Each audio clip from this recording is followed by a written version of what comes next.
So, welcome to Hidden Images podcast powered by Next Level Internet Radio. And for the next 2 hours, we're bringing you nothing but the biz as it relates to Black business, Black entrepreneurs, and Black culture. And before we get started, I would like to thank Douglas Elliott and the Next Level Internet Radio team for allowing me to have this platform. It is platforms like Next Level Radio that make it possible for entrepreneurs like myself to share this opportunity with others and to build my own brand awareness, because that is the ultimate goal for myself. Before we introduce my first guest, before she gets to the studio, let's see, I think we've got someone wanting to come on. Here we go. How are you, Douglas? I am good. Trying to stay warm. Exactly. I'm trying to stay healthy over here. But yeah, you've got a lot of things coming up. Let's talk about maybe a few of those things while we wait on 10. So you've got a big event coming up on the 8th, correct? Is that something you can talk about? The 8th of yeah. This Saturday. SOAR Championship Wrestling, Soarcade Aftermath. There was a pay-per-view back in December, with SOAR Championship Wrestling. For those that don't know, that is Denise Jones and Sir Mo of WWF fame, Men on a Mission. But this is like the first not a pay-per-view, but first main event for 2022 with SOAR, and there will be everything that the result.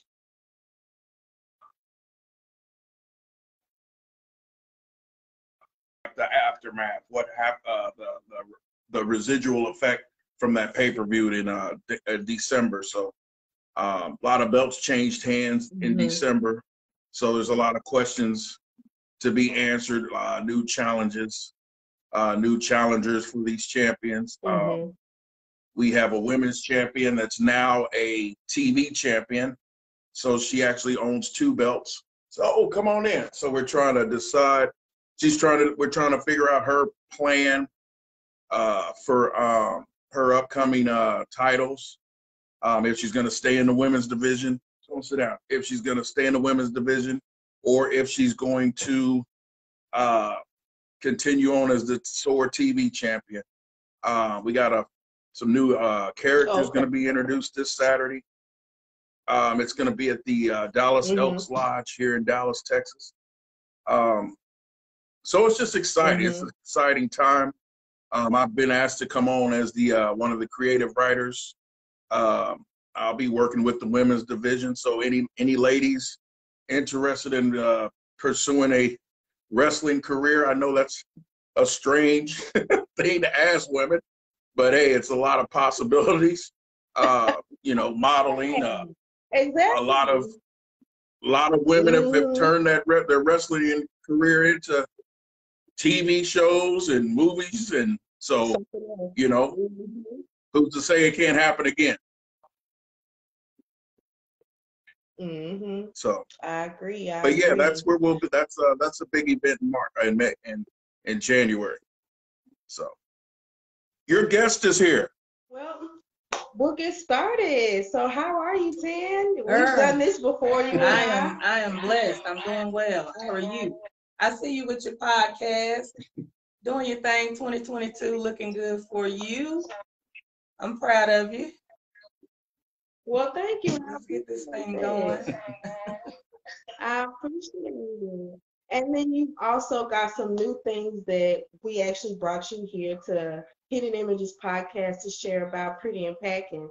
So I know we've done this before. We've sat down, we've interviewed, but there have been lots of changes since our last interview. And just in case people haven't read your article or read up on Pretty N Packin, go ahead and just introduce yourself, who you are to Pretty N Packin, and then maybe dive into what Pretty N Packin used to be, and then explain some of those upcoming changes. Okay. Well, my name is Latandra Johnson. I am Dallas born, Dallas bred. I'm at home. I'm right here from Dallas. I graduated from Carter High School. Grew up in Oak Cliff, Pleasant Grove, Mesquite areas. I am a hairstylist by trade. I did hair for almost 30 years. And I remember being at the salon late hours of the night, and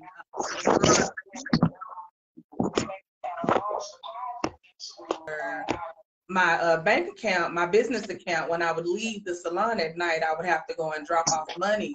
Either that or I would have, large amounts of money on me leaving the salon late at night. So I was always a little bit fearful and anxious about leaving there late at night by myself. A lot of times being in a single mother situation, being single, leaving, getting off of work late at night and carrying money with me, because most hairstylists, a lot of them work with cash. I always kind of feared the possibility of someone, watching me or doing something to me in the middle of the night, or on my way home, or moving back and forth between the clubs. Because there was a time I was a DJ. I used to DJ, carrying DJ equipment, and just feeling vulnerable to the crime that's in the city, because you never know when someone's going to try to turn you into a victim. And I want to say about 2 years ago, my mom approached me and she was like, something we've never done. We've never gone to the gun range. And I was like, yeah, I had a gun a few years back, probably about 5 or 6 years back. I had a gun I had bought from someone off the street just to make sure that I had something. But I would stare at that gun in the middle of the night in fear. Like, if somebody really came in here, would I really be able to pull that gun and use it? Like, I had a gun and 5 bullets. It was a revolver. And that's all I had. So I was like, and I only got 5 bullets. So am I going to be able to do what I need to do with those 5 bullets? Like, what am I going to do with this gun? But I just never activated or never went. So my mom approached me. She's like, I think we should try to get our LTC. I think we should, should do it. And I was like, oh, okay, yeah, let's do it. Let's get it done. Let's go. So one of my aunts hosted a class at her home. I didn't even know you could do that. I didn't even know you could host those classes at your home. I didn't know that they had them online, all kinds of stuff I didn't know because I hadn't been exposed. And so we went to the class at my aunt's home, and I met this gentleman, Eric Haslam.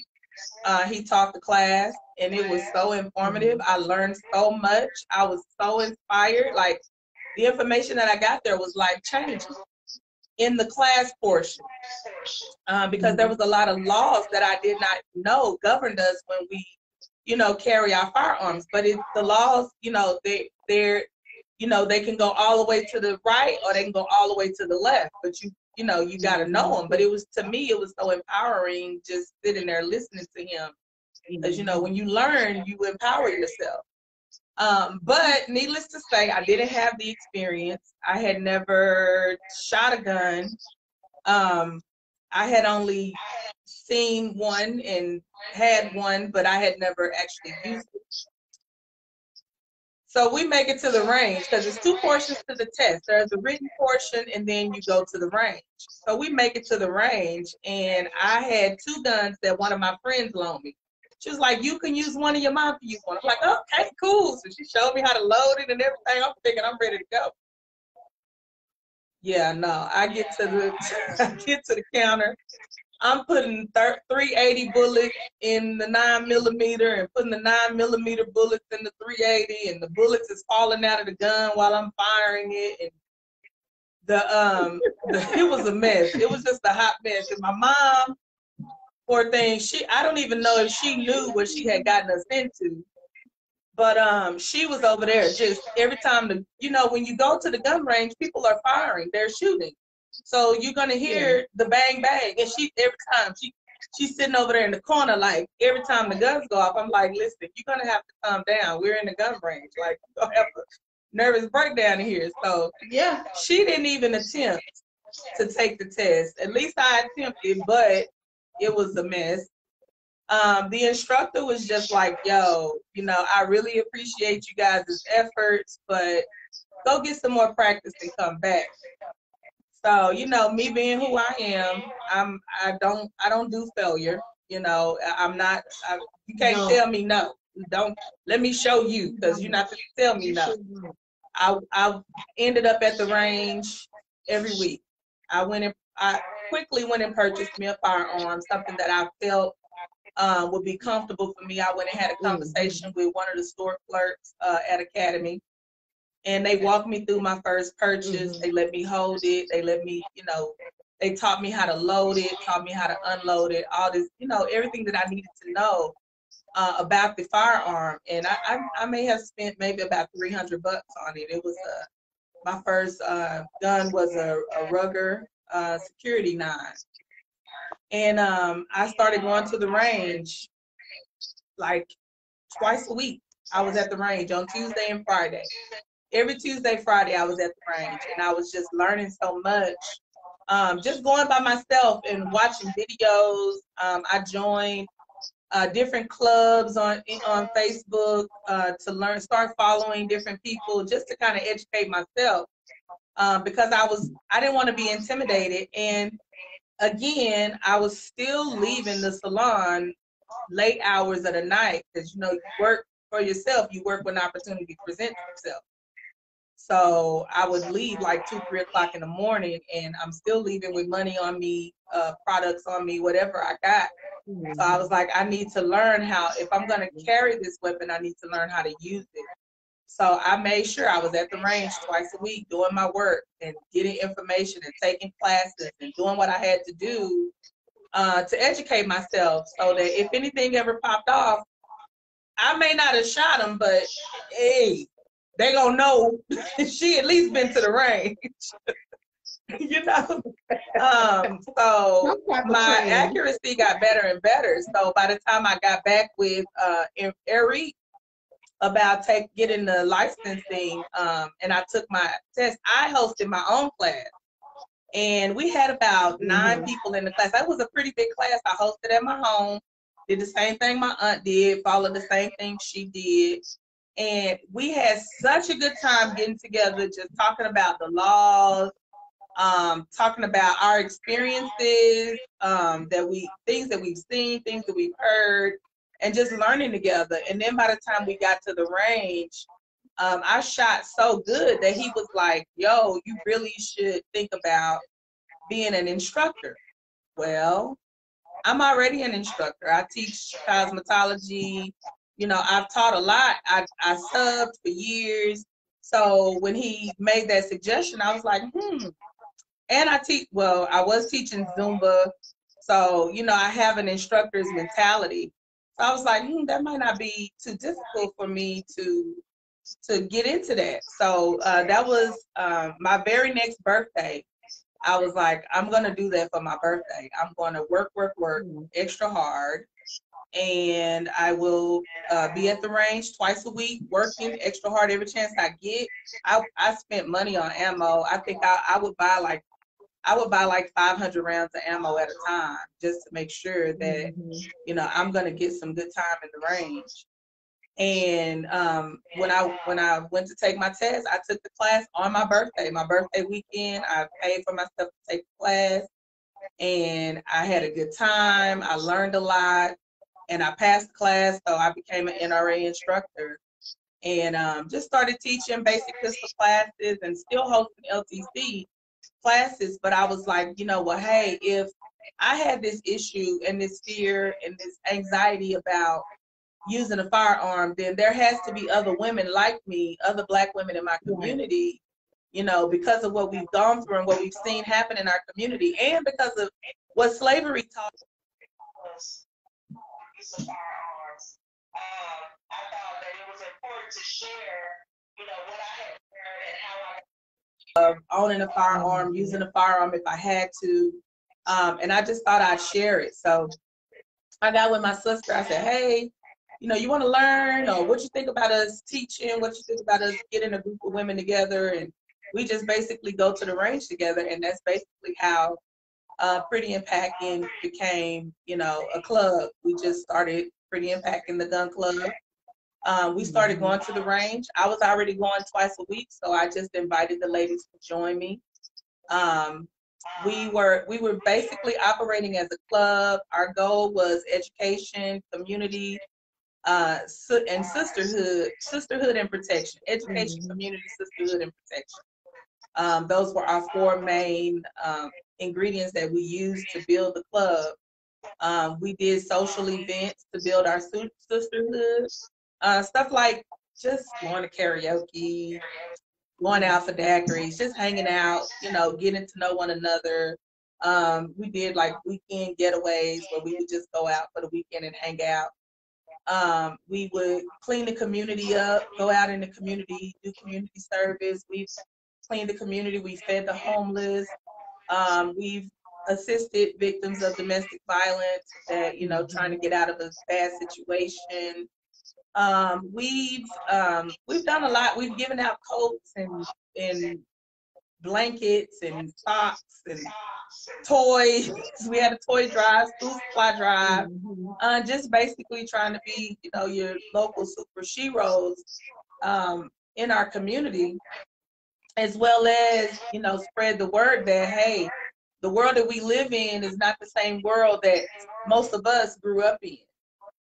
And we need to be prepared and ready if, an event happens where we have to protect ourselves or our families. And what I noticed is a lot of women, we have that rescue syndrome or that rescue mentality, like we're waiting on Mr. Right to come and rescue us, to save us from, I don't know, whatever the dangers of the world presents. We just, looking for that man to come and make us feel safe. But, I've seen a lot of times where that man might have needed to be saved. You know what I'm saying?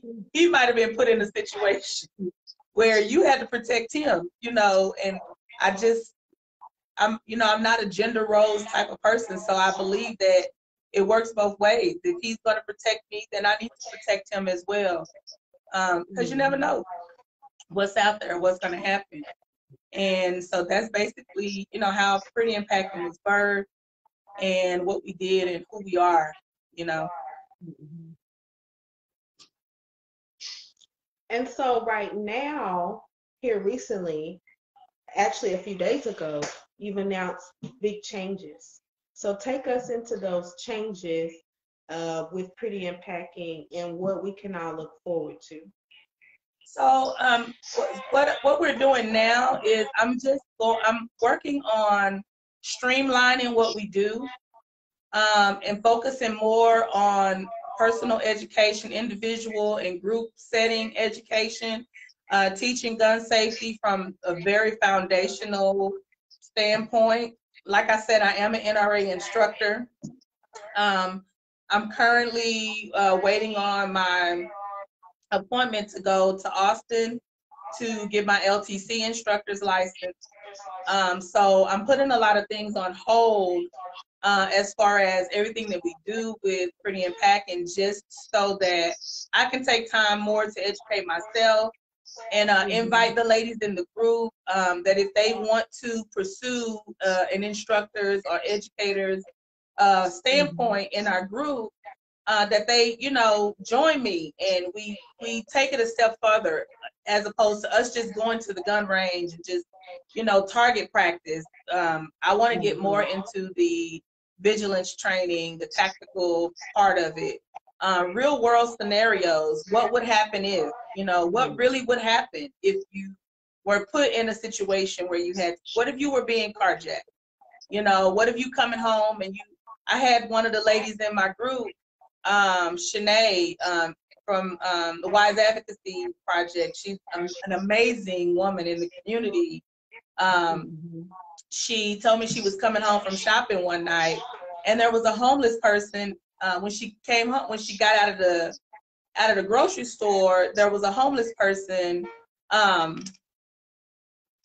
There was a homeless person sleeping in her, or trying to sleep in her car while she was shopping, and it's situations like that. Like, you need to know when to use your firearm and when it's just a homeless person that wants to get some sleep. You know what I'm saying? Like, I want to really dive into training, real world scenarios, home invasion practices. You know, what happens if somebody breaks into your home while you're home? Like, how do you really handle that? When do you discharge a firearm? When is it okay? When is it legally? You know what I'm saying? Because these are things that we really don't know. And a lot of us, I've heard people say, well, I wouldn't get a gun because I already know how I am. I know my attitude. I know if I get, but that's no. A gun is not for your attitude. A gun is not an attitude corrector. You know what I'm saying? A gun is not, you know, oh, I'm mad. They go, no, you got it all wrong. The gun is specifically for your protection.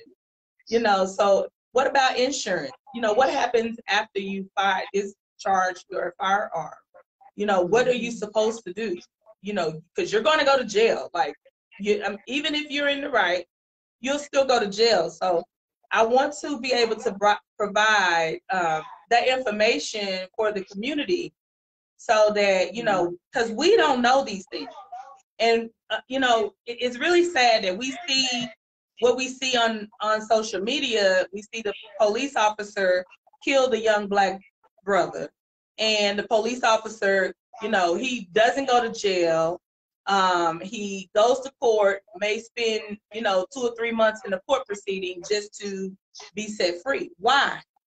What's happening that these officers are able to basically murder us and get off? Well, it's because of the way the law is written. You know, it may have a lot to do with racism, but the law is written in a racist way. However, if we understand how the law is written and what it's meant to do, then we can use it for our good as opposed to it always working, you know, for our downfall. So I think it's important that we really start to educate the community on what the laws say. How do they work? Not what it say you can't do, but what does it say you're allowed to do? You know what I'm saying? Yeah. When is it okay to discharge your weapon?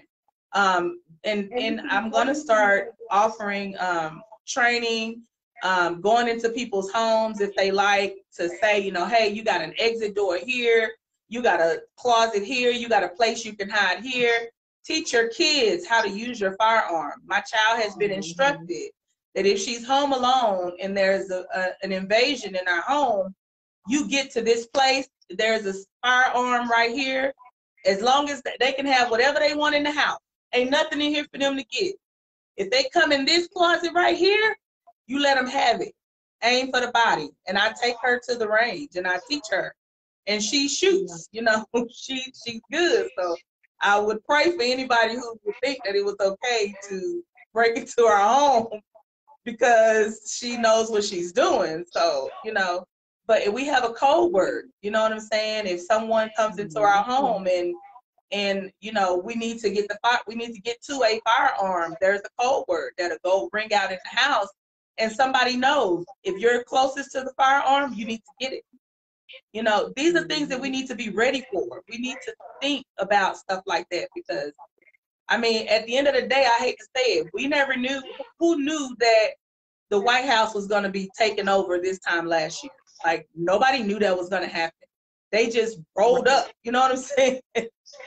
So it's stuff like that we need to prepare for. We never know, you know, what's going to happen in our community, who has what type of mentality or what they're thinking on our behalf.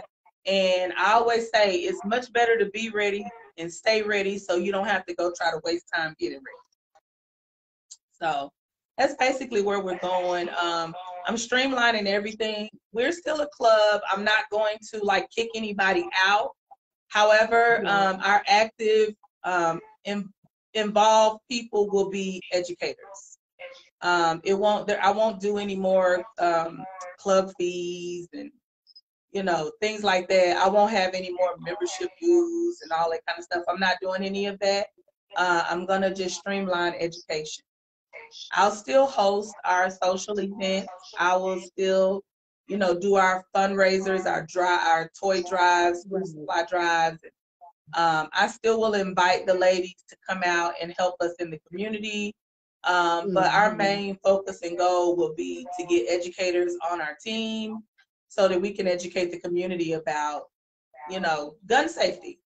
You know, gun violence is going crazy. And I seen a video the other day where a girl was just wilding out. She was just wilding out, and she took a bottle and burst the bottle on the window. The window didn't break, but she was just, you know how some, you know, not all, but you know how some Black women can be in some of our, you know, communities. You know, a lot of Black women are taught to be aggressive because of how we're raised and what we see, you know. So the young lady, she was just wilding out, and another young lady, two black girls, another young lady just walked up and shot her. Just shot her. So, and it's on video, like it's a live video. You hear the girls screaming, "I'm sick of him, I'm sick of him." And then the other girl just rose up and start, you know, unloading into her, and then you hear nothing but fire. But, you know, and it's like, wow, it's stuff like that going on in the community. Now, what's sad is, you know, that lady that pulled out the firearm, she's going to prison. You know what I'm saying? She's going to jail. There's another way to handle that situation, you know, and just because the lady's being emotional and erratic does not give you the right to pull out a firearm and shoot her. So, you know, this is stuff that needs to be addressed in our community because we don't know. You know, not only that, a lot of us Black women don't know how to, you know, stay calm in situations and, you know, not let it escalate. You know what I'm saying? I was approached by a guy in the airport just this past Monday. A white guy approached me, and, you know, not only was he rude, but he was aggressive, you know. And I was just thinking to myself, man, you know, if he had handled me like that in the street, you know, not inside of the airport where I can't have my firearm, it would have been a whole nother situation. Like, we would have, you know, I would have had to let him know, bruh, you know, I'm not a victim. You know, I'm not gonna just sit here and let you victimize me. And I know you have your beliefs and whatever you know you practice or whatever, but I'm still a human being, and you're still going to respect me as such. You know, I don't know if you know about the story of the Black lady that was down in Deep Ellum, where the man hit her with his gun, right in the broad daylight. They was fighting over a parking spot or something like that. And the man, and he didn't even go to, like, he went to jail. He was out. She went to jail. She went to jail because of public intoxication. You know what I'm saying? So it's stuff like that that happens to us. And, you know, we look at it as us being victimized or us being a victim, when in actuality, we just need to know the law. We just need to know what the law says. So I'm going to spend a lot of time teaching the community about what the law says. What can you do? How do you handle yourself? How do you protect yourself? And the fact that you need to be prepared to protect yourself. You need to be prepared to do that.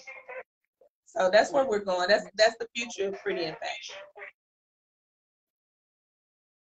And as I've told you before, I love the direction. I love the direction that educational, because a lot of people, when it comes to being in business, looking up to groups, different type of clubs, it's like, what are you providing for me too? So I love the informational aspect of it, you know. And one thing that you touched on that I want to bring up about the laws is that, you know, we all need to know, especially like Texas, the laws are going to be different than Louisiana. And Louisiana going to be different from California. Exactly. California different from New York. I know the one story that stands out when you were talking is, and I forget her name, but the lady that was in New York, I believe, and her husband was abusive to her. And she pulled out her gun and she shot in the air. She didn't shoot at him. That was in Florida. I think that happened in Florida. Florida, okay. Yeah. Florida. Okay, thank you for correcting me. Yeah, I mean, just like you say, the laws of when to shoot. I mean, and in her case, she should have shot him. Right. and from what I learned, right. And she would have been fine, but the fact that she was shot in the air, Yep. you're endangering everyone else. Yes. And I think that's what happened. It's unlawful discharge of a firearm. You're going to jail. You're gonna catch a case. You know, but this is stuff we don't know. You know what I'm saying? Yeah. This is stuff that because out of sight, out of mind. We haven't been taught to learn this type of stuff. And what's sad is other communities and other ethnicities are teaching their children and preparing their children. What I noticed when I first started going to the range, it was me. I was the only one. And I'm like, wow, it's intimidating to walk into a gun range and look down the bay and all you see is white men. And they got their kids and they bring their wives. And you see Hispanics that they are on dates. They're literally taking their dates to the gun range. How many black men, you know what I'm saying, take black women, I'm taking you to the gun range to teach you to protect yourself.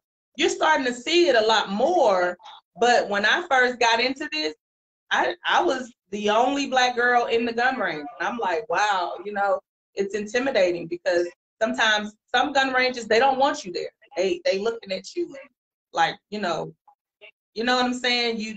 They have their nose turned up, you know.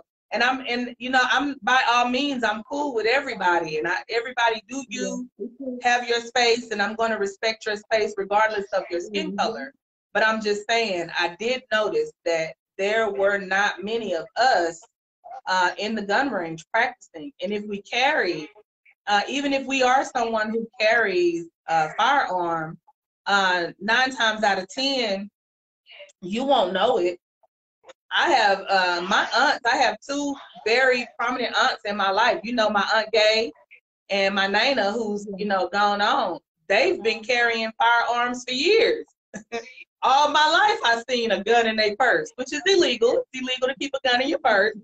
But I've seen, you know, them growing up. The time, you know, they got a gun. They got a gun. My Nana, she got a gun.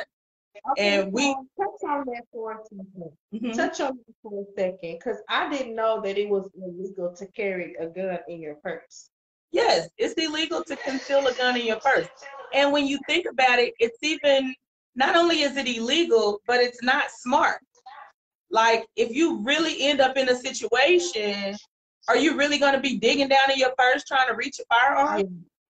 You know what I'm saying? Like, you're not going to do that. Like, let me move past the makeup compacts and all the papers that I got in here and my asthma inhaler, because that's in there too. You know, I'm not just to dig inside of my purse. Not only to mention, a gun can easily discharge in your purse if you have something in there, ink pens or anything in there that can get inside the finger guard and hit that trigger. You're gonna get, that gun is gonna discharge. So it's not even safe to keep a gun. A gun should be holstered at all times. Anywhere I go, any place I go, and a lot of times you'll see me in a hoodie or you'll see me in some loose clothing because I'm wearing my protection. My protection stays at my hip, usually on my right side. I'm wearing it. I'm always wearing my protection. I never got my gun in my purse or in my bag. Or what if you lay your purse down? You know what I'm saying? What if somebody steals your purse? Now they got your firearm. You know, so stuff like that we don't think about, and we do what we see our grandparents do. You know, because that old granny that we had, like Madea, you know, Madea talks about her peace and how she gonna keep the peace. Peace be still, you know. Madea talked a lot about, you know, so we know our grannies had them, you know, some of them, you know what I'm saying, if they lived a certain type of lifestyle, some of them had them, but they kept them in their purses. And, you know, it's unfortunate that we don't know. We do what we see, and we haven't taken the time to actually research and learn, you know, what it is we are supposed to be doing when it's dealing with firearms and gun safety and protection. So I think it's important.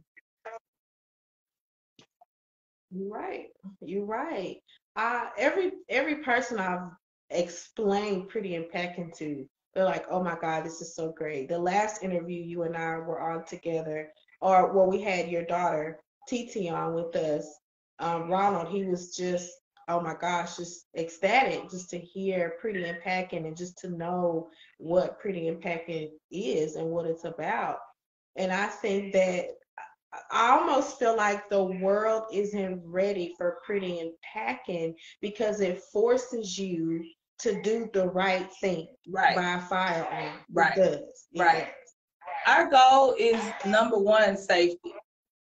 And I thought it would not be, smart of me to bring a firearm into my house and to not educate my kids as to why we have it. Why do we have this device in this house?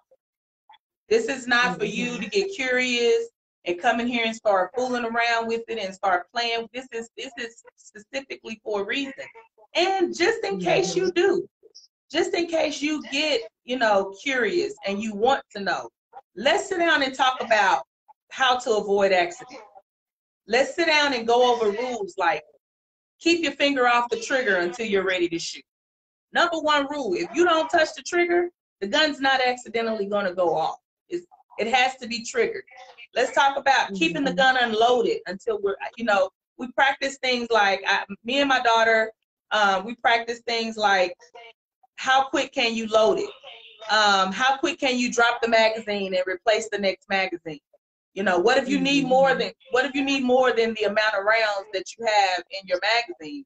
We practice things like that because, believe it or not, other people are teaching it to their kids.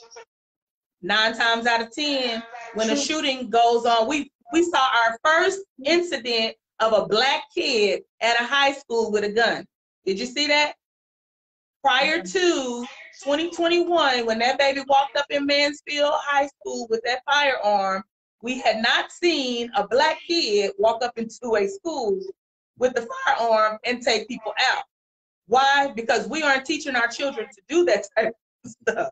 That stuff is being taught by, and I'm not putting anybody down, just, speaking real. You understand? I'm speaking real. We're not teaching our children that type of stuff. You know what I'm saying? We're not teaching our kids safety and how to use it, how to operate it, how to keep it from going off. How to hit your target. You know what I'm saying?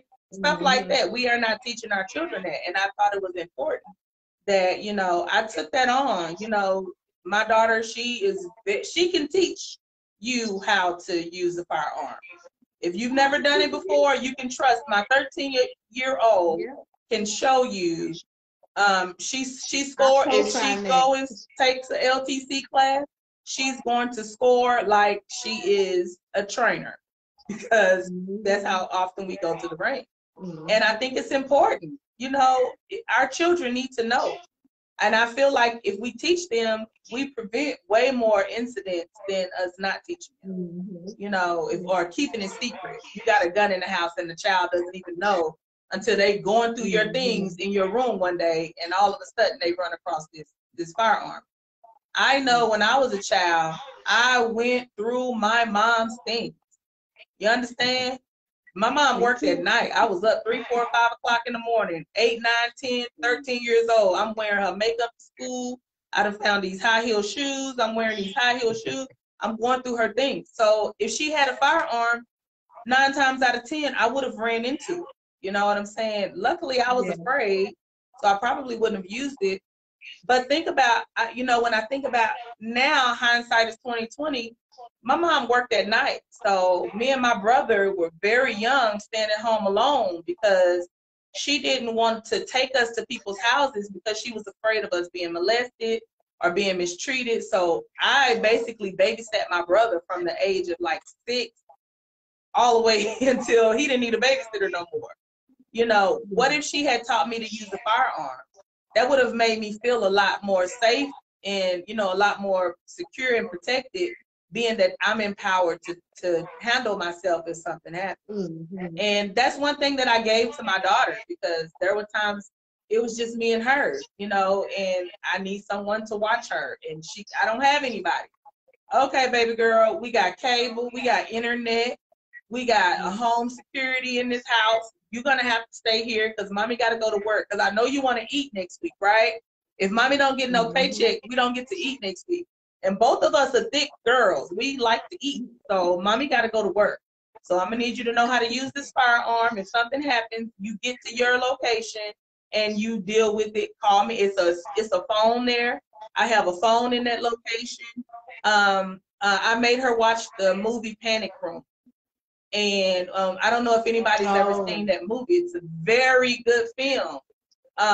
But I made her sit down and watch that film. And I told her, we can't control what's going on out in the world. We can't control, what people pop up in their heads they want to do. However, we can control how they're going to handle us. That we can't control. And so that's what we work to do. Even my son, being a Black male, I teach him, you need to carry a weapon and you need to carry it responsibly. You need to be able to control your anger. You need to, if you got mental issues, let's talk about them. Let's deal with them. But at the end of the day, where we live in Trump County.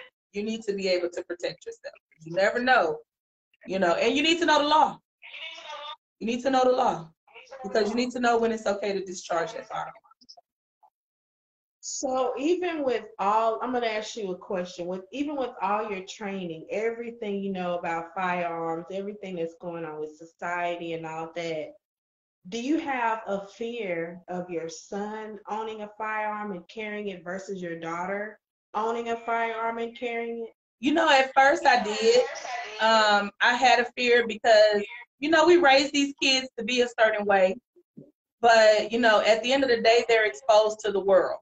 There is, and it's nothing you can do. They got the world right in their hands with these devices we call cell phones. That can basically take them from here to Timbuktu without our control. So you never know what they're exposed to. And you never know who wants to make a victim out of your child. So at first, my son is I'm not going to call him green or naive.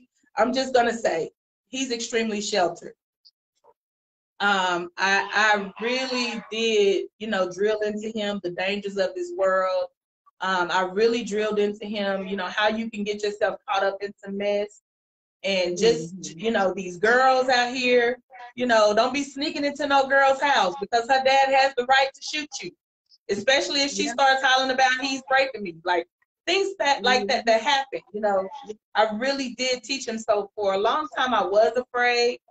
But looking at the young man that he's become, I feel like he is really matured to a level that, he's able to understand what's going on in the world when it comes to race, when it comes to dealing with women.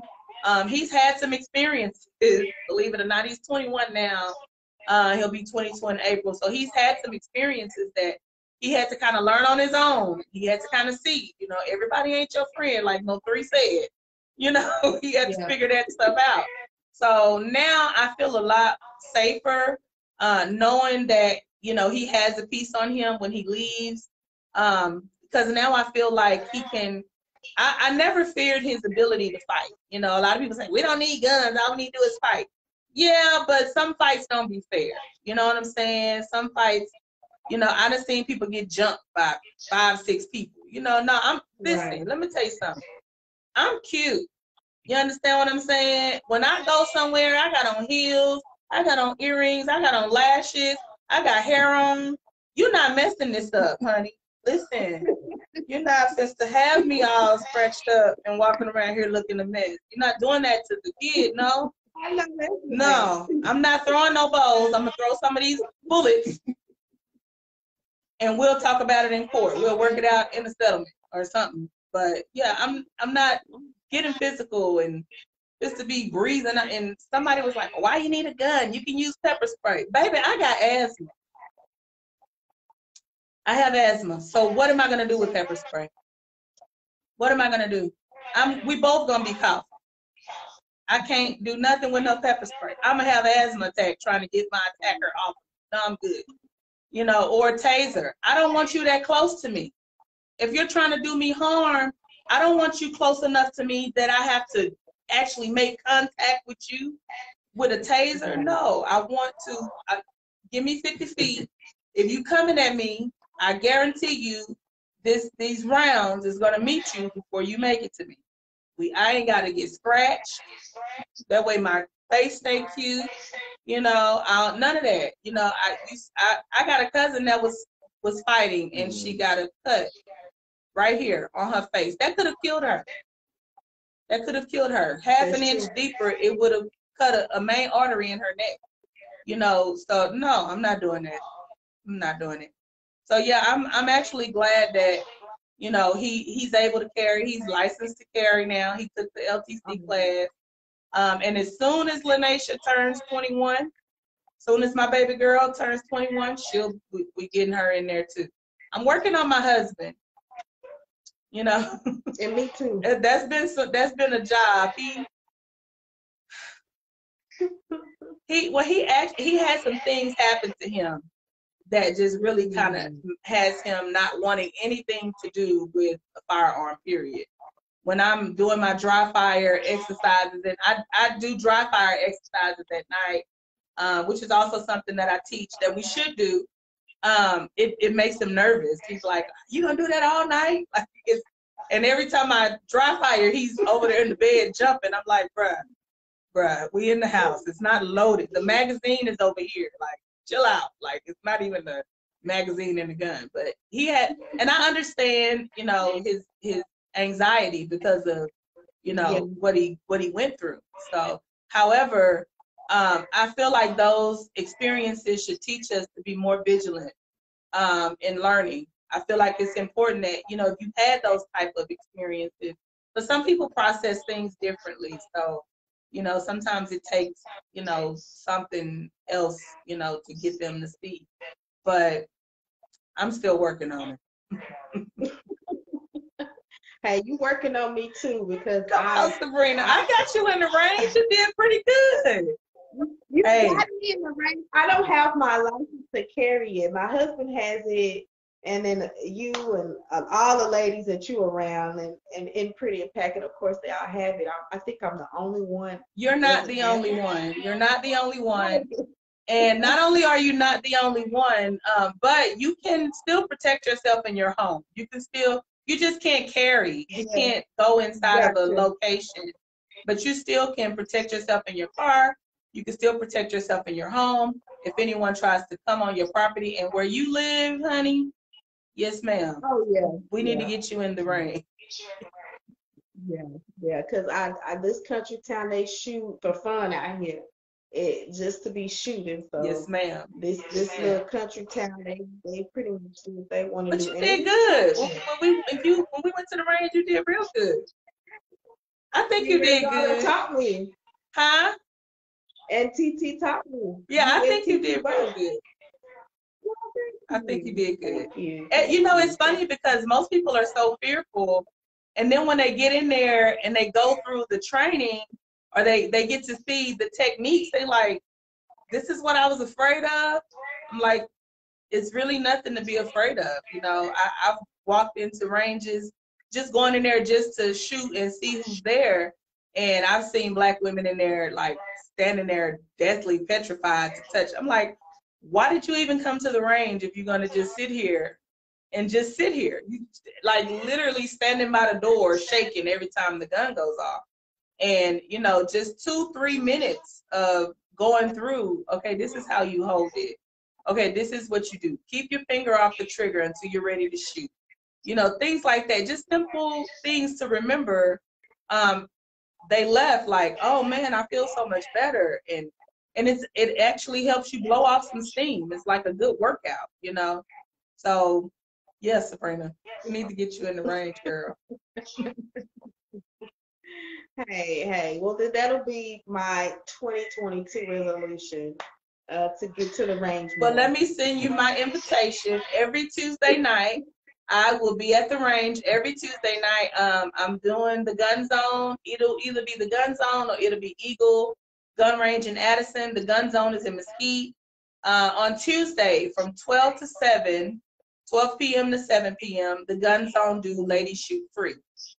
So I go every Tuesday night, and at Eagle, it's ladies get in for $5, and the gun rentals are free. You can rent as many guns as you want for free. You just have to pay for the ammo. And I always say that's good, because it's good to use different firearms. That way you can kind of decide what you are comfortable shooting with. Because a lot of times women, we go out and we say, oh, I'm gonna give me a little small gun. I'm gonna give me something small so I can throw it in my purse, or I can slide it in my pocket. I'm gonna give me something, and not understanding, you know, the smaller the barrel, the more recoil. You have to be able to control that little small, that little small device with such a huge explosion coming out of it. Yeah. And you keep getting the pop back. Yeah. You can mess around and accidentally shoot the wrong person. So, you know, I train with how to purchase a firearm. You know, how should it feel? You know, just certain things like that, and different calibers. When TT started out, she only wanted to do the 22. She's like, I'm gonna shoot a 22. I'm like, girl, get you a gun. You need a gun, honey. That 22, that's a mosquito bite. They still coming. They're not going to stop. You know, so things like that. Learning the different calibers and the effects that those calibers have when we actually discharge them. You know, we need to know stuff like that. We don't practice it, and it's important to know. Mm-hmm. So. Okay, so really quick, I'm gonna cue it to Douglas. We're gonna take like a quick 5-minute break just to play a little music. I'm gonna get some water, and we'll just take a break, and then we'll jump right back into it. Okay.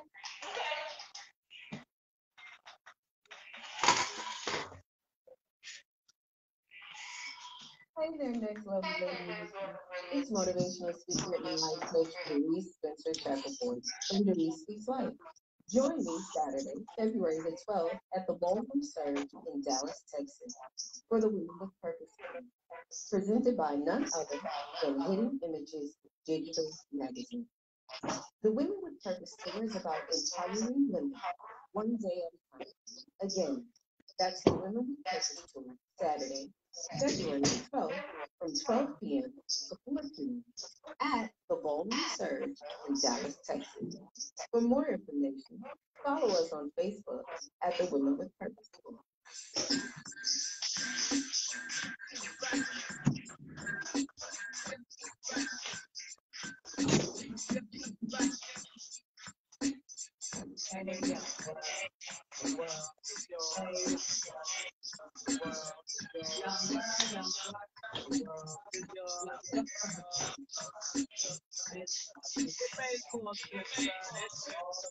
Why don't you listen and learn?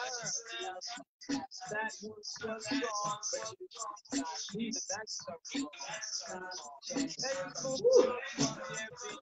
I had to bring some more light in here too.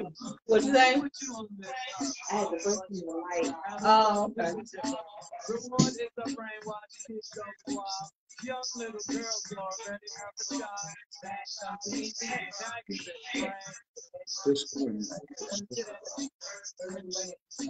Sabrina, you still live on Facebook, or you just live here on Instagram?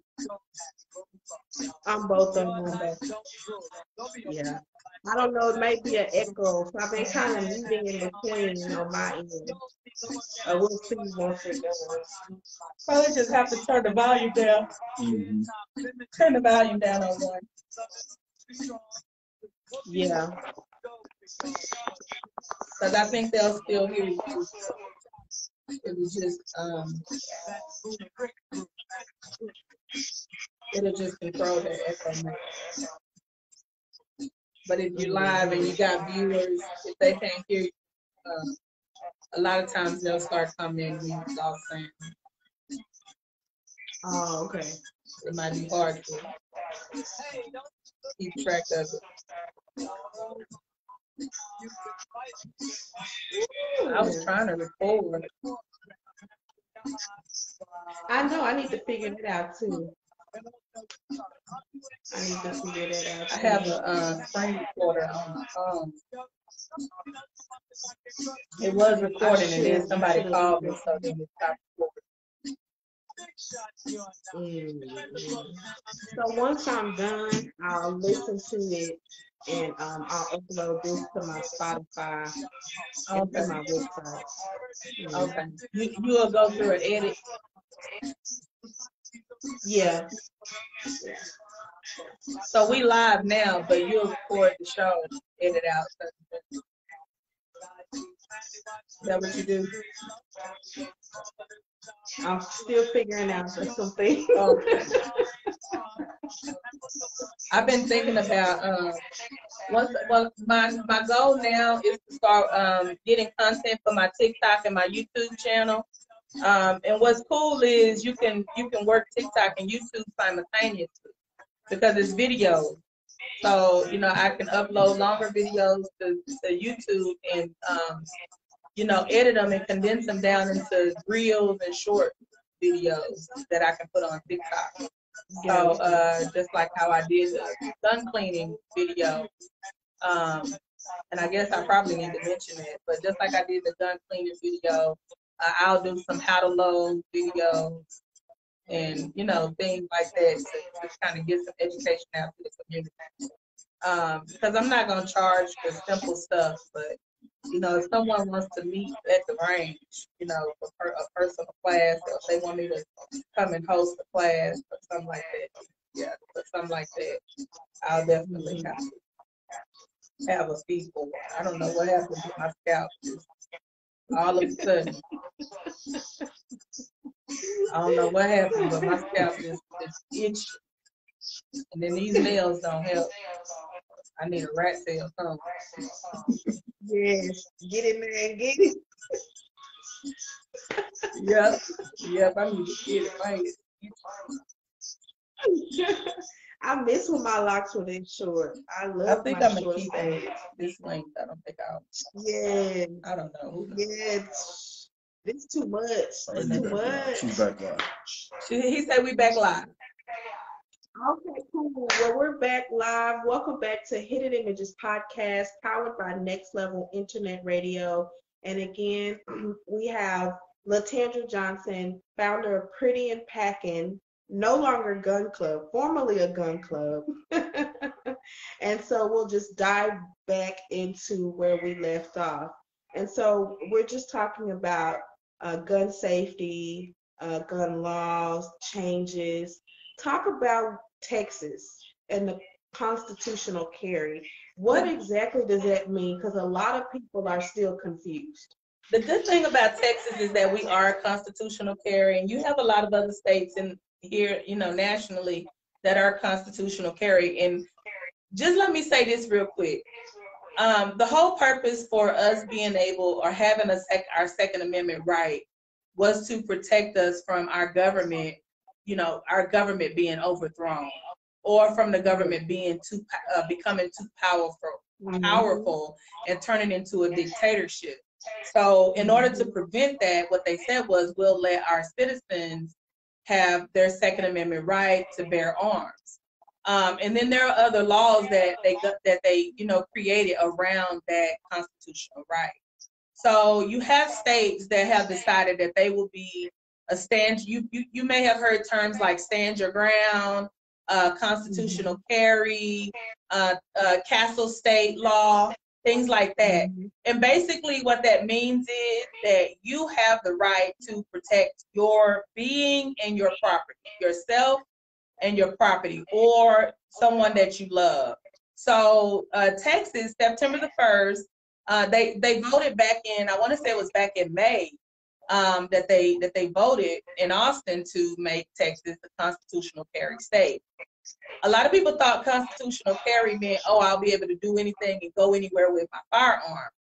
No, that's not what that means. Just because we are constitutional carry does not mean that you can just walk up in any place with a gun and because we're constitutional carry is legal.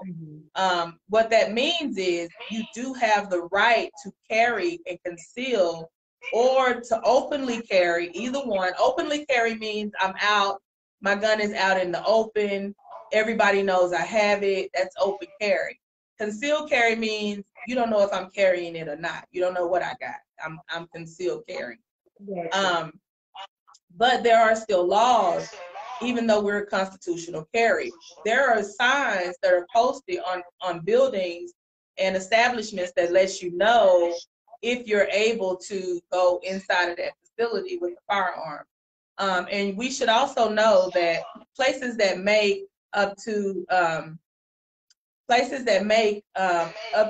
believe it's 65% of their income on alcohol, you cannot carry a firearm legally in those places, and they should have the signs posted. The signs are, even if the signs are not posted, let's say you walk into a bar with your firearm because they didn't have a sign up. And if you get caught, or if you use that firearm, discharge it in that place, you'll go to jail, because the law says you can't take a firearm in an establishment that, you know, makes a certain amount of money on alcohol, whether they have a sign or not. If you take a firearm in a hospital and you're not law enforcement, whether they have a sign or not, you cannot take a firearm in a federal building, you know, and if it's not a private owned hospital, if it's a county hospital or something, that's going to be that you can't do that. You can't go in courtrooms and certain places. You can't take a firearm still, even though we are constitutional carry. But in some places will put signs up that'll say you can bring your firearm if you're licensed.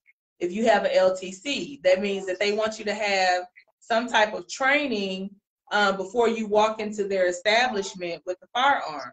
You know, so we are constitutional carry. You do have the right to protect yourself and your property, or your children, your family.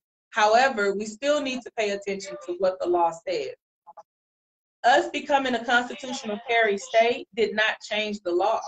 The law is still the law. The only thing it allowed us to be able to do is to leave our homes with our firearms without a license, which could also be looked at as a trap. That was going to be my next question. Do you think that actually does more harm or good, and who do you think it does more harm to? Honestly, to be honest with you, I really feel like it could do a lot of harm, because the masses are not going to educate themselves just off of GP. The masses are going to hear, I can carry my firearm where I want to carry it. And now that I can carry my firearm where I want to carry it, I'm going to do that. And they've had no training. They don't understand de-escalating the situation where you don't need a firearm, or, you know, it's just certain training that comes with the LTC class that teaches you how to conduct yourself knowing that you're carrying a firearm. Because at the end of the day, just because the law says that you can carry a firearm, that doesn't mean you're not going to jail if you're protecting yourself. You still got to fight that out in a court of law. You still got to go. If somebody is punching you, and you pull out your firearm and you shoot them, when you go to court, you got to give just cause to prove that you really were in fear for your life, or were you just taking a good butt whooping? You know what I'm saying? Like, you still got to go to court, and you got to prove that stuff in court. And I think that's the stuff that I'm gonna get off, because no, it's not that simple. You know, for one, you need a good attorney. You mess around and end up with a public defender, you may have a problem. You know, so it's just a lot of things I feel like we need to be educated, and that's what constitutional carry didn't do for us. Constitutional carry did not educate us. You know, if you know, we check the stats, gun violence did not decrease because constitutional carry came into place. It actually increased. You know, one of the things that a lot of people, that wasn't spoken when the baby walked into the school, you know, this was after constitutional carry. So I'm sure this baby was thinking, well, hey, it's constitutional carry. I should be able to take my firearm to school. It was rumored that he was being bullied. I don't know how true it is, but you know, we don't know what all happened. But even in instances like that, when children are being bullied and mistreated at school, like, they need to know, you can't just take my gun to your school and start dealing with your bullies. You know, we need to deal with that a different way. So I think constitutional carry, I don't think it helped us. I think it helped the state. I think it helped our governor to win points.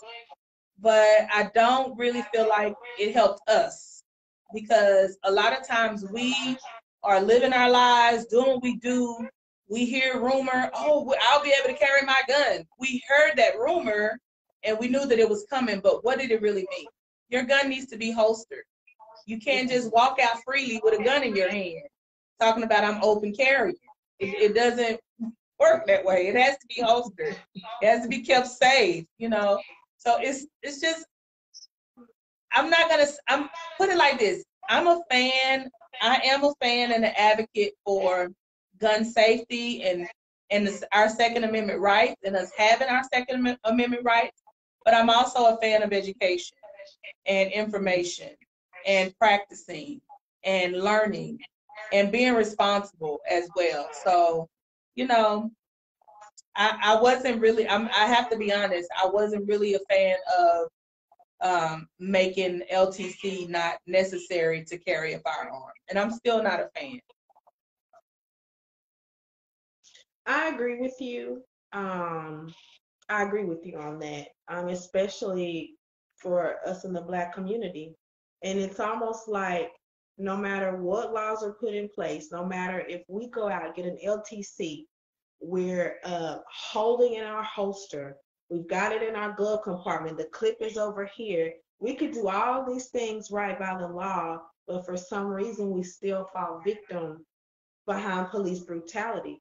Why do you think that is? Honestly, and this is my opinion, I feel like it has a lot to do with the way the laws are written. The way the law is written is that all you have to do is be able to prove that you felt like your life was in danger. And that's it's all about what you can prove. If your life was never in danger, if you didn't feel like your life was in danger, it doesn't matter. It's what can be proven in court. Right. So at the end of the day, it's about how much legal protection you have and what can be proven. You know, what can be made where these 12 people, your 12 peers, can look and say, hey, yeah, he really was in fear for his life. And it's sad that they use things like the young brothers, oh, well, he was high on weed. Listen, we've been in our community for a long time, okay? We don't, oh, he had marijuana in his system, and, okay, then you saying what? I mean, what are you really saying? That he was asleep, he was lazy, he was tired, he was chilling? Because I ain't never seen nobody smoke a blunt and be ready to fight or be about to fight a police officer because now they high off of marijuana. Like, I haven't seen that.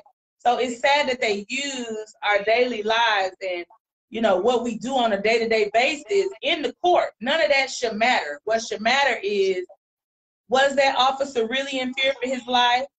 You know, we've seen instances where there was a toy gun involved. Like, why don't the officer know the difference between a toy gun and a plastic gun?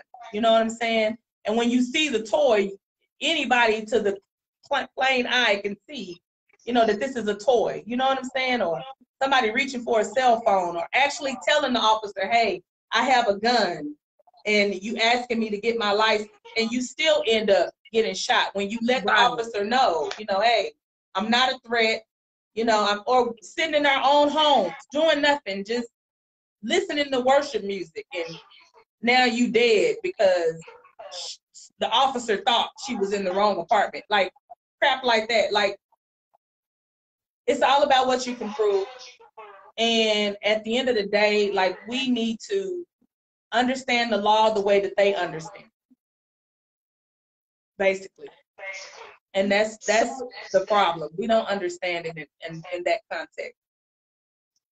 So you've walked with me through this before, but explain it to me and the viewers one more time. What are best practices to have when you get pulled over and you know you're licensed to carry? First off, when you get pulled over, if you have a firearm with you, you need to make sure, number one, that the firearm is holstered. Do not keep a firearm in your glove compartment box. Don't do that. That is a very deadly thing to do. when so let me just give you my experience, because I've been pulled over with my firearm, and I worked it through my brain like for so long. I'm gonna be licensed to carry. One of my aunts was like, well, once you get that license to carry, you get that paper, when they pull you over, they know you got a firearm. And so I went to research it because I wanted to know. I wanted to be able to say, do they really know when they pull you over if you have a firearm? And in some cases they do, but if you're not driving, you know, if your license is not registered to that vehicle, you know what I'm saying, they may miss it. So I happen to be driving my husband's car. My license is not registered to his vehicle, and I had my firearm. My firearm was in a holster, and it was sitting right next to me under a little flap that he has, where he has an older car where you have the flaps, so you can lift the flap up in the front, and it's 3 seats. It's an old Grand Marquis. And so I had it holstered in under the flap so you couldn't see it. So when the officer pulled me over, he asked me to go into the glove. I had my best practice, keep your hands on the steering wheel open. You want to keep your palms on the steering wheel. That is very important, because you want them to see that this is where my hands are. I'm not making any sudden movements. Don't get agitated. Don't get no attitude because you got pulled over. They have the right to pull you over. They are the law. You know what I'm saying? So don't show no signs of, oh, I'm in a rush, or none of that. Stay calm, be polite. Even if you feel like some people, we have pride and we ain't got no business, I ain't even do. No, still be polite, stay calm, keep your hands, palms open on the steering wheel.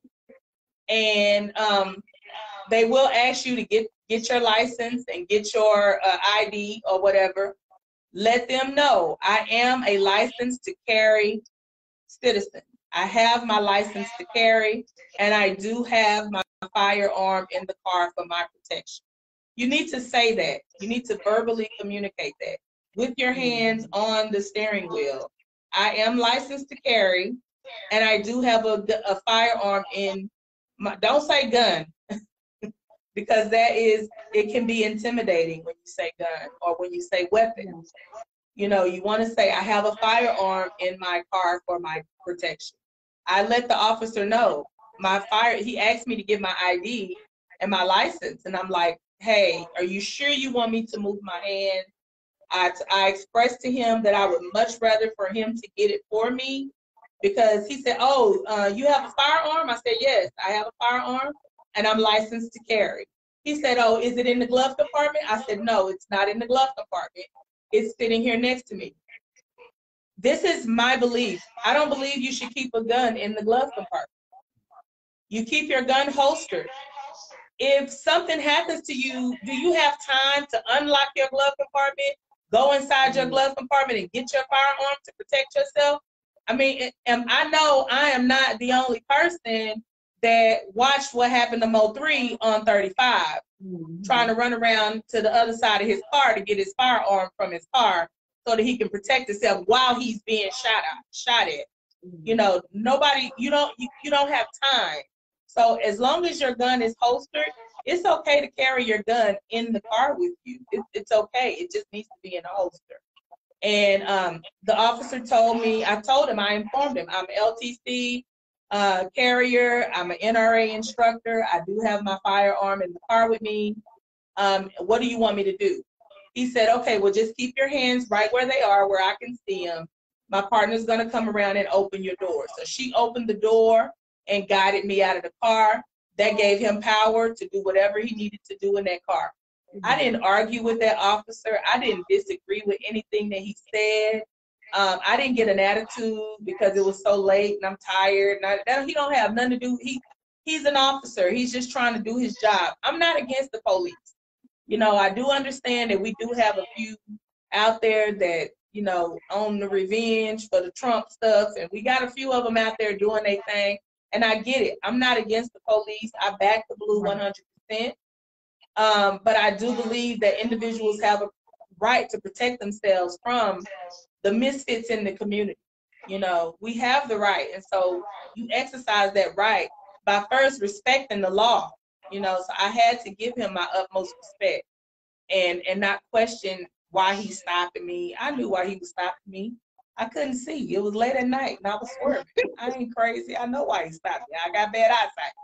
You know, that's why he stopped me. He's wondering, am I drunk? Because why is this brand marquee swerving on this highway? Because I can't see the white lines because it's midnight and I can't see.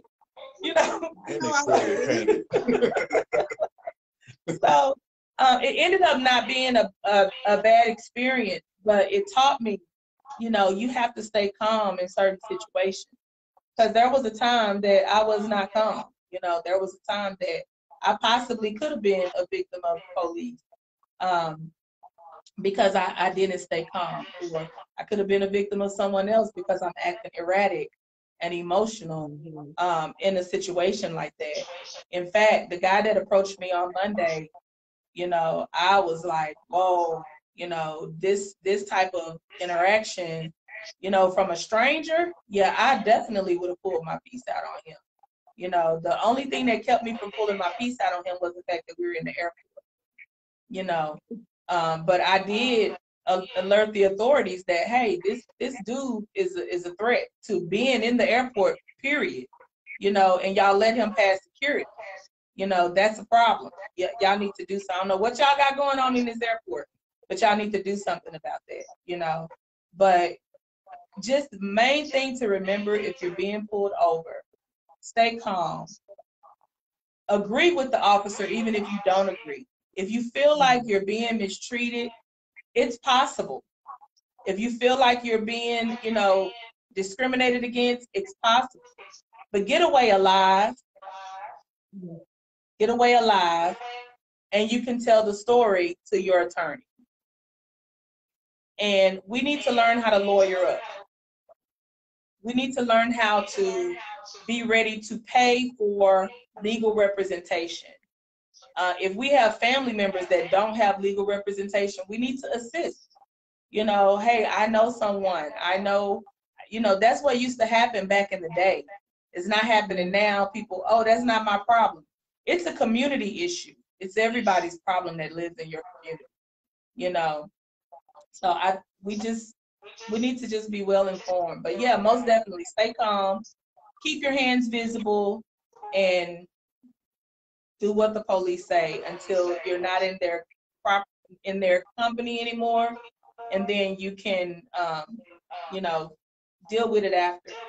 I've actually made reports to internal affairs, and I've seen things happen because of the way I was treated by police. There's protocol and avenues that you can take to fight back when you feel like you're being discriminated against. Luckily, that wasn't, you know, my situation didn't turn into that. One of the police chiefs actually pulled up on the scene. And he asked me, he said, how do you feel like you've been treated tonight? I told him, I said, they were 100% professional. I really appreciate, and shout out to those officers. I mean, they handled me with 100% professionalism. I didn't feel endangered. I didn't feel like something could happen. Even when the second car, normally when the second car pull up, that means you're going to jail. Don't ask me how I know, but I'm just saying. Especially at third, you see that second car pull up, you're like, oh, let me call somebody to come bail me out. Because you already know. That's true. But when he pulled up, I'm like, hey, I don't have no warrant. I'm legally carrying my firearm. I got insurance. Like, what y'all gonna do? How long are y'all gonna hold me? And I'm not even acting like that. Like, I'm just chilling. He said, sit down, honey. I sat right on down. Hey, you want me to sit on the curb? I'm gonna sit right here on the curb. It's a nice night out tonight. Don't you think it's a nice night, officer? How you been doing? Did you have a good Thanksgiving? You know, I'm just sitting there holding a conversation, like, because what I gotta be nervous and afraid for? I didn't do anything illegal. I'm exercising my constitutional right, and I just went out to karaoke. He was like, "You drunk? You been drinking?" No, sir. I was just doing some karaoke. No, I don't drink when I carry my firearm. I know how to go have a good time without alcohol. I don't drink when I carry my. He was like, that was so responsible. Yeah, you know, I try to follow the law. He said, well, you didn't have it holstered. I said, no, it's in a holster. It may not be in the type of holster that you're used to, but it's holstered. I keep my gun holstered. He's like, I know what the law says. So yeah, I'm following it. I'm doing it. Then he tried to tell me, oh, well, your gun is stolen. No, I got the receipt right here on my phone.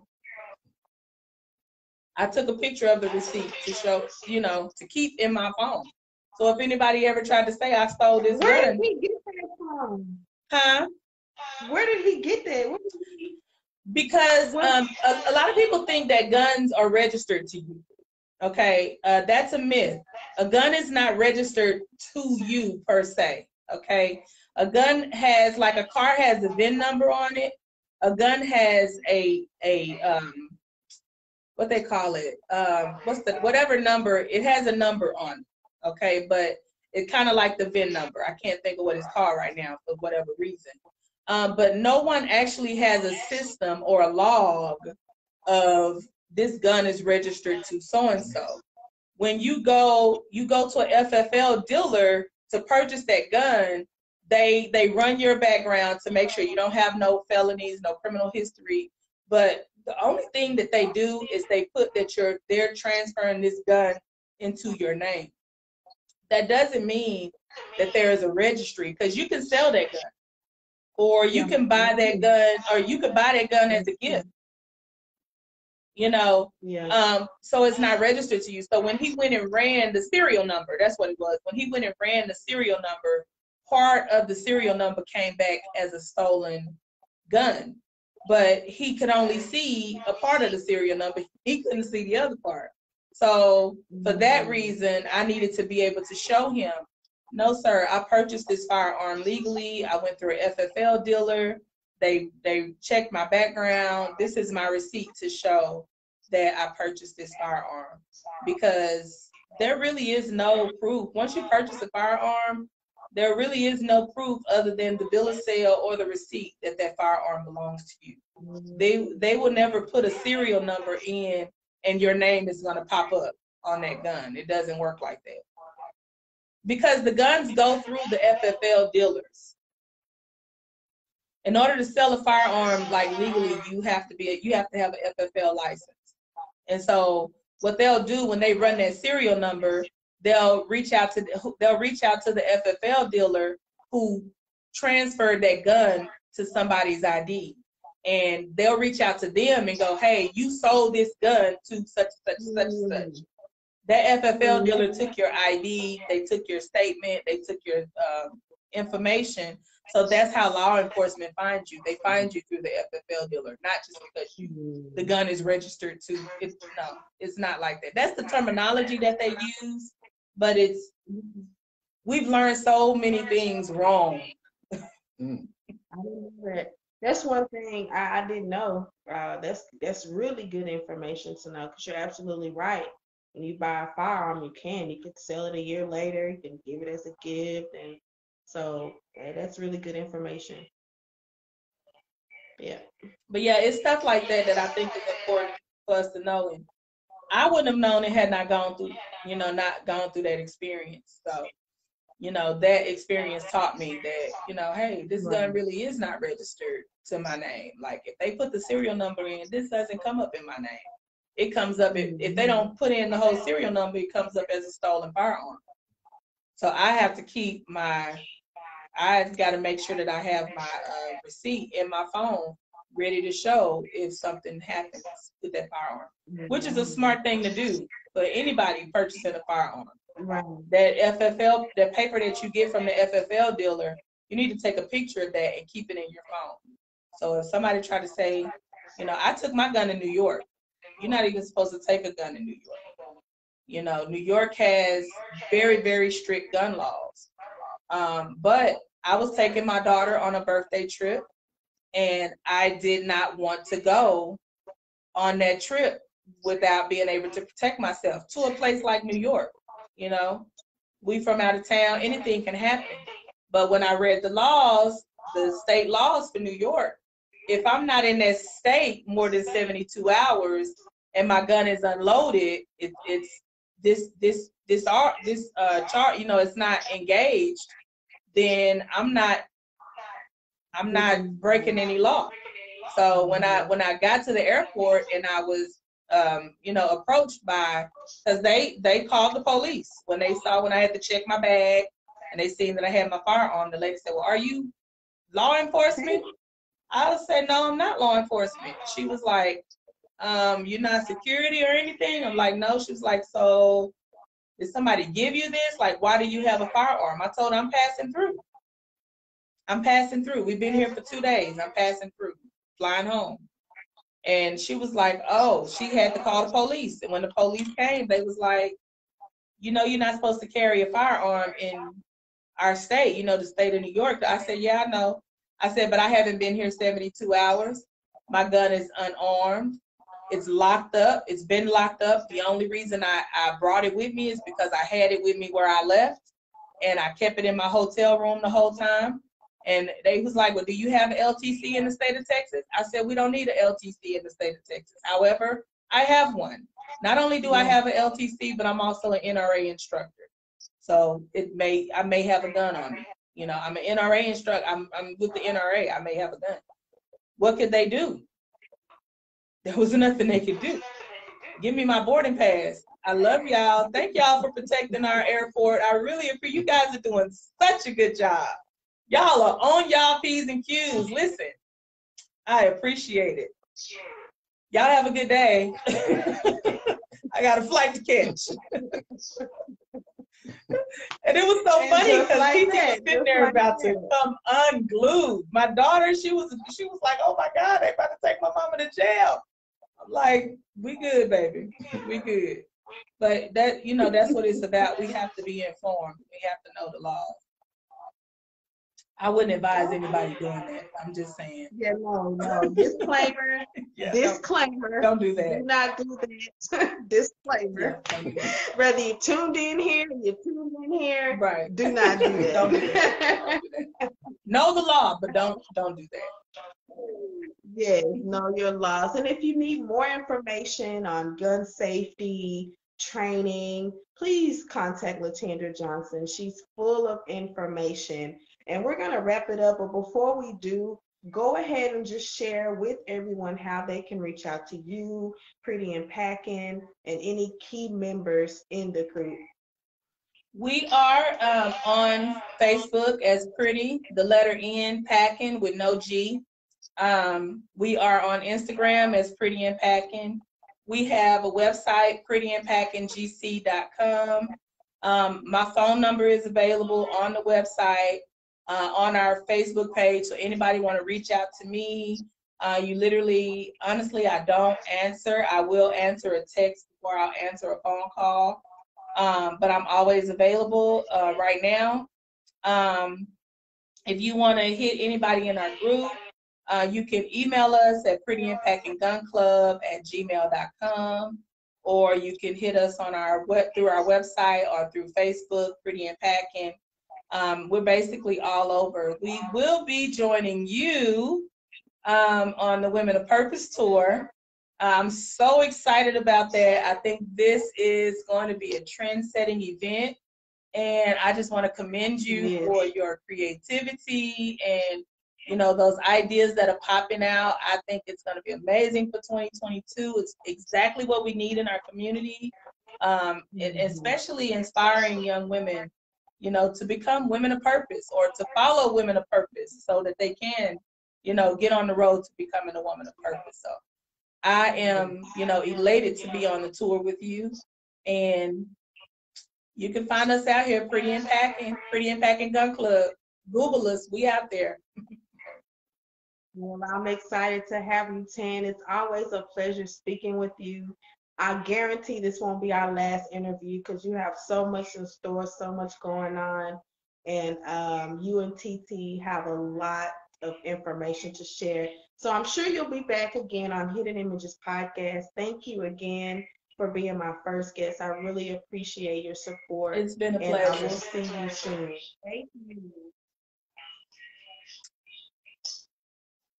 Bye-bye. Bye. Hi there, it's motivational speaker and spiritual transformation coach, Doris Spencer Shackelford from Doris Speaks Life. And you're listening to Hidden Images Podcast, powered by Next Level Internet Radio. Join me Saturday, February the 12th at the Ballroom Surge in Dallas, Texas for the Women with Purpose Tour, presented by none other than Hidden Images Digital Magazine. The Women with Purpose Tour is about empowering women one day at a time. Again, that's the Women with Purpose Tour, Saturday, February the 12th, from 12 p.m. to 4 p.m. at the Ballroom Surge in Dallas, Texas. For more information, follow us on Facebook at the Women with Purpose Tour